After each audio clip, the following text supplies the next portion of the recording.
Hello guys, मैं हरपाल सिंह और आप देख रहे हैं ऑनलाइन टेक्निकल सॉल्यूशन। मैं लेकर आया हूँ आपके लिए एक नई वीडियो कि आप अपने एसएससी जीडी का फॉर्म कैसे फिल कर सकते हैं, वो भी बिना किसी गलती के। तो वीडियो में लास्ट तक बने रहिए, मैं आपको कुछ ही मिनट में एसएससी जीडी का फॉर्म फिल करना सिखा दूंगा। तो उससे पहले वीडियो को लाइक कर दीजिए और चैनल को सब्सक्राइब करके नोटिफिकेशन को ऑन कर लीजिए इसी तरह की वीडियो को देखने के लिए। तो चलिए वीडियो को शुरू करते हैं। देखिए दोस्तों, हम गूगल क्रोम की ऑफिशियल साइट पर जाएंगे और सरकारी रिजल्ट .com डालेंगे।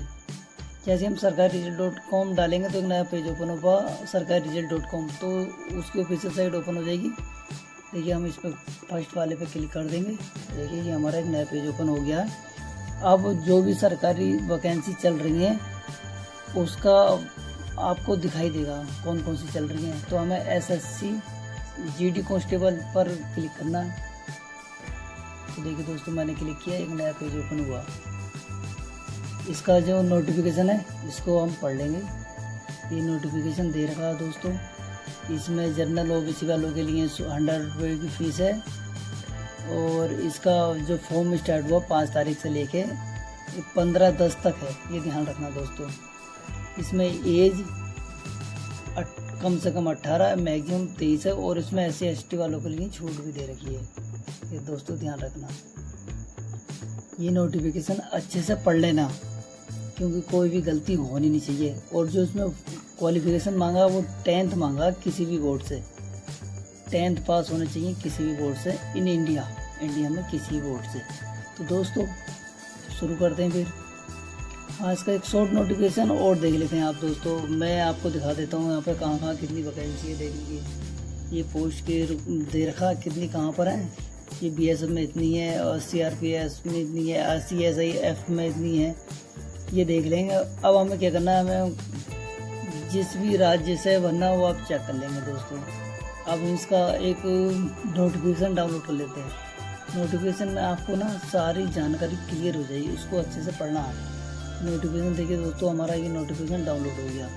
तो हम इसको पढ़ लेंगे, अच्छे से पढ़ लेंगे। इसमें जो भी जानकारी है वो दे रखी हैं, क्या क्या हमारे रिक्वायरमेंट, मतलब डॉक्यूमेंट क्या है, सिग्नेचर क्या है, किस तरीके से कहाँ का एग्ज़ाम होना है, किस तरीके का एग्ज़ाम आएगा, सारा कुछ इसमें दे रखा है।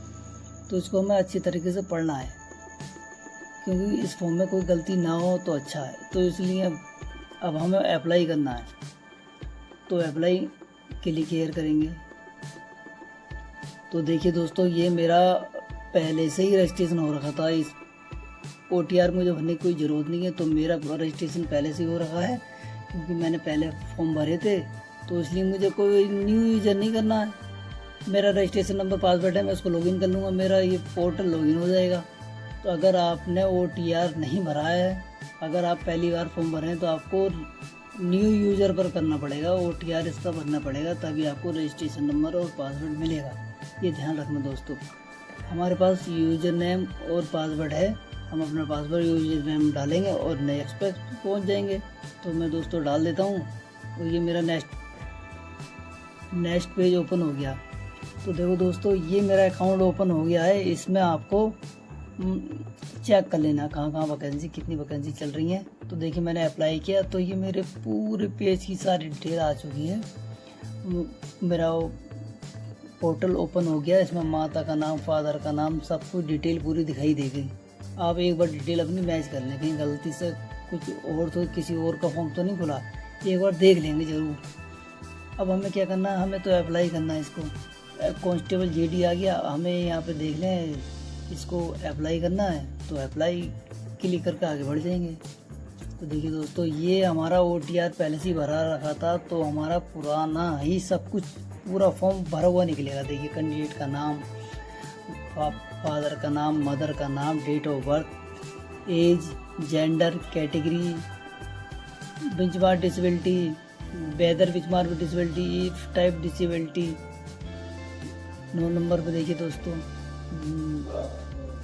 तो ये दोस्तों हमें ध्यान रखना होगा।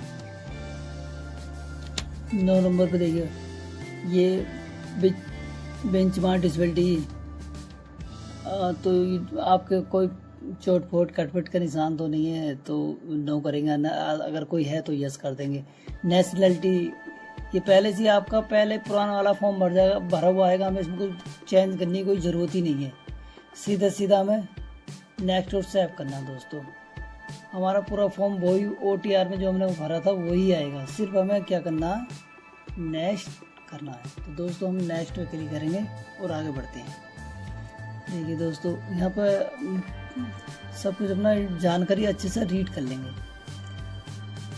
एजुकेशन डिटेल में 19 नंबर है, हाईएस्ट एजुकेशन क्वालिफिकेशन, ये हमको चेंज करने का ऑप्शन मिलेगा। यहाँ पे हम चेंज कर सकते हैं क्योंकि पढ़ाई बंदे की चलती रहती है, आगे उसने कहाँ तक पढ़ाई की है, तो ये भरना पड़ेगा हमें यहाँ पे, तो उसको भर देंगे। क्वालिफाई एजुकेशन, यहाँ 10th से ही फॉर्म भरा जा रहा है तो 10th ही डालेंगे। 20 नंबर में 10th का सही फॉर्म भरा जाता है, जो भी सारी डॉक्यूमेंट में 10th के हिसाब से ही डालना पड़ेगा, ये ध्यान रखें दोस्तों। ये कोई स्टेटस पास है तो पास ही डाला जाएगा, पासिंग ईयर ये आपको पहले से ही आ जाएगा। अब यहाँ पे क्या करना है, सिर्फ आपको 20 नंबर पर परसेंटेज डालना, आपकी कितनी परसेंटेज है ये ध्यान रखना दोस्तों। परसेंटेज गलत ना पड़े, एक पॉइंट भी एक्स्ट्रा नहीं होना चाहिए। अगर एक पॉइंट भी एक्स्ट्रा हो गया तो आपको रिजेक्ट कर देगा। चाहे जैसा आपकी 65.67 है तो आप 65 डाल सकते हैं, उसको 7 नेक्स्ट करते हैं तो एक नया पेज ओपन हो गया दोस्तों हमारा। तो देखिए दोस्तों, additional information 1, whether are you serviceman, क्या आप कोई सरकारी सर्विसमैन है तो यस करेंगे, अन्यथा नो करेंगे। वेदर सिंह एज रिलैक्शन, क्या आप उम्र में छूट चाहते हैं तो यस करेंगे, अन्यथा नो करेंगे। अगर आपकी उम्र 23-24 साल से ज़्यादा है तो यस कर देंगे, आपको छूट मिल जाएगी। अगर आपकी 19 साल से कम है तो आप इसको नो कर सकते हैं। 22 नंबर पे दे रखा है इफ़ एज रिलैक्शन कोड, आप कौन सी कैटेगरी में आते हैं वो यहाँ पर सिलेक्ट कर देंगे। Do you want mass person detail, क्या आप जो 23 नंबर पर दे रखा है जो अपनी जानकारी है वो सरकार को दिखाना चाहते हैं या नहीं। अगर दिखाना चाहते हैं तो यस कर दें, क्योंकि इसमें प्राइवेट नौकरी मिलने के चांसेस रहते हैं, तो इसलिए यस कर देंगे। सेव एंड नेक्स्ट करते हैं तो ये हमारा सेव हो गया, ओके कर देते हैं इसको। अब आ जाएगा एडिशनल इंफॉर्मेशन सेकेंड, इसको ओके कर देते हैं, ये हो गया एडिशनल इंफॉर्मेशन सेकेंड। अब यहाँ पे प्रेफरेंस एग्जामिनेशन सेंटर डालना है। इसमें आपको 3 सेंटर मिलेंगे, आप देख लीजिए अपने हिसाब से कौन कौन सा आपको नज़दीक पड़ता है वो यहाँ से डाल लेंगे दोस्तों। प्रेफरेंस 1 में, प्रेफरेंस 2, प्रेफरेंस 3, यहाँ पर अपने तीनों सेंटर डालेंगे। देखिए मैं डाल लेता हूँ, एक बरेली डाल दिया है। अब यहाँ पर एक डाल देते हैं सीतापुर, देखते हैं सीतापुर नहीं है तो सीतापुर हमें नहीं मिल रहा तो हम यहाँ पर डाल देते हैं मेरठ, डाल देते हैं। देखिए दोस्तों मेरठ डाल दिया मैंने, ये आ गया मेरठ डाल देते हैं और एक लखनऊ डाल देते हैं। ये दोनों डाल देते हैं, अपने हिसाब से जो भी आपको हो वो डाल देना, कोई दिक्कत वाली है बात है नहीं। जो आपके नियर बाई पड़ेंगे वो यहाँ से आप सिलेक्ट कर लेंगे। अब आ जाता 25 number medium for computer based examination, आप कौन सी भाषा में एग्ज़ाम देना चाहते हैं। तो ज़्यादातर लोग हिंदी सिलेक्ट करते हैं, जो हिंदी करेगा उसके साथ इंग्लिश तो आएगी, ये ध्यान रखना। तो हिंदी कर देते हैं, हिंदी के साथ इंग्लिश आनी है तो भैया वेरीफाई भी कर लेंगे इसको, क्योंकि तब गलती से तो नहीं हो गया, तो हम उसको वेरीफाई कर लेंगे। You are national cadet NCC, क्या आप you are national cadet NCC का सर्टिफिकेट होल्डर हैं तो आप सर्टिफिकेट होल्डर हो तो यस कर दीजिए, अन्यथा नो कर दीजिए। 27 नंबर पर दे रखा you have participate any game sport district state national information level. 27 number में ये दे रखा दोस्तों, 27 नंबर में दे रखा है आपने कभी भी किसी गेम स्पोर्ट डिस्ट्रिक्ट लेवल या स्टेट लेवल पर पार्टिसिपेट किया हो तो यस करेंगे, अन्यथा नो करेंगे। अब आ जाते हैं दोस्तों स्टेट यूट्यूब डोमिसाइल। आप देखिए दोस्तों, अब आ जाते हैं 28 नंबर पे स्टेट यूट्यूब डोमिसाइल। आपका जो डोमिसाइल सर्टिफिकेट है कौन से देश का है, ये ध्यान रखना दोस्तों। आपका जो डोमिसाइल सर्टिफिकेट है कौन से देश का है, देश में भी डिस्ट्रिक्ट देख लेना कौन सी डिस्ट्रिक्ट का है। ऐसा भर दिया जो बॉर्डर एरिया है और आप उसमें नहीं हो तो आप उत्तर प्रदेश के किस डिस्ट्रिक्ट से हो, तो डिस्ट्रिक्ट के हिसाब से तय हुआ कि आप नक्सल एरिया से हो या जर्नल एरिया से हो, ये ध्यान रखना दोस्तों। यहाँ पे भर देंगे स्टेट भर दिया, उसके बाद हम यहाँ पे डिस्ट्रिक्ट भर देंगे अपना, कौन से जिले से हो। हमको कैसे पता चलेगा कि हम नक्सल एरिया से, ये हम सिर्फ अपनी नोटिफिकेशन जो दे रखा उस नोटिफिकेशन में पढ़ेंगे। जो हमारा नोटिफिकेशन है उसमें सब कुछ पता चल जाएगा आप कौन से एरिया से आते हो। You have migrated from the state, क्या आप पहले किसी दूसरे राज्य में रहते थे जो अब किसी दूसरे राज्य में शिफ्ट हो गए हैं। अगर ऐसा है तो यस करेंगे, न तो नो करेंगे, तो यहाँ पर नो कर देंगे। कैंडिडेट बिलोंग ओ मल्टीनेशनल अफेक्टेड डिस्ट्रिक्ट, 31 नंबर पे दे रखा कैंडिडेट नक्सल अफेक्टेड डिस्ट्रिक्ट, इसको ये ऑटोमेटिक नो हो जाएगा। ये 32 नंबर पे बॉर्डर डिस्ट्रिक्ट, ये भी नो हो जाएगा। प्रीफरेंस पोस्ट, ये ध्यान रखना प्रीफरेंस पोस्ट में हमें क्या डालना है, ये बहुत अच्छी तरीके से डालना है दोस्तों, गलती नहीं होनी चाहिए।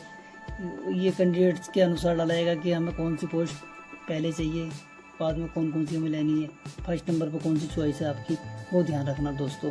इसका नोटिफिकेशन पढ़ लेना तभी आपको ये भरना, ऐसे मत भरना कि किसी के भी देख के भर दो, फिर आप फंस सकते हैं। इसलिए ध्यान रखना ये नोटिफिकेशन है, अच्छे से देख लीजिए फिर आपको भरना है। इसको क्लोज कर देते हैं, 7 नेक्स्ट करते हैं, चलते हैं आगे दोस्तों।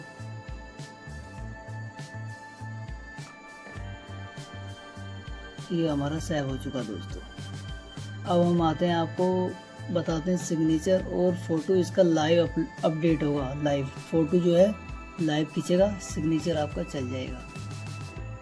सिग्नेचर की कोई दिक्कत नहीं है, लेकिन फ़ोटो आपको लाइव ही खींचना, ये ध्यान रखना। तो दोस्तों हम आपको दिखाते हैं सिग्नेचर कैसा होना चाहिए आपका। सिग्नेचर दोस्तों ये एक बॉक्स है, इस बॉक्स में 80% तक होना चाहिए। और ये ध्यान रखना दोस्तों सिग्नेचर सीधा ही होना चाहिए, ब्लैक या ब्लू बॉल पेन से होना चाहिए, ना कि डॉट पेन से, बॉल पेन से होना चाहिए, जिससे कि अच्छा से क्लियर दिखाई देगा।